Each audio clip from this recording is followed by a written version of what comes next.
ஐயா வணக்கம் தலைவா, வணக்கம் தலைவா. தலைவா இந்த பிஆர் 93 நிறைய பேர் ஃபோன் பண்ணி என்ன கேட்குறாங்க அப்படின்னா, தமிழ்நாட்டுக்காரங்க எடுக்கலாமா அப்படிங்கிற. தமிழ்நாட்டுக்காரன் ஏங்க 80 லட்சம் பேர் மொத்தம் இருக்காங்க. 80 லட்சம் பேர் 15 லட்சம் பேர் இந்த தொழில் தான் பார்த்துருக்கான், தமிழ்நாட்டுக்காரன் தான் பார்த்துருக்கான். சரியா? பெரிய பெரிய கடைகள் ஃபுல்லாக தமிழ்நாட்டுக்காரங்க தான். சரியா? ஒரு நல்ல வாய்ப்பு பயன்படுத்திக்காங்க. சரியா? பம்பர் ஒரு நல்ல வாய்ப்பு, வெறும் 300 ரூபா தான். முதல் பரிசு 12 கோடி கவர்மெண்ட் டிக்கெட்டு. யாரோட டிக்கெட்டு? கவர்மெண்டோட டிக்கெட்டு. போய் சொல்லலாம். பார்த்தீங்களா? தெரியுதா? சீல் அடிச்சுடா 2 யானை கேரளா ஸ்டேட் லாட்ரி. பயப்படாதீங்க.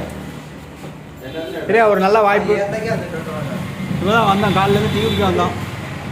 இப்போதான் டீ குடிச்சுட்டு இருக்கோம். யா அம்மா தலைவா ஃபேன் போடாதீங்க தலைவா.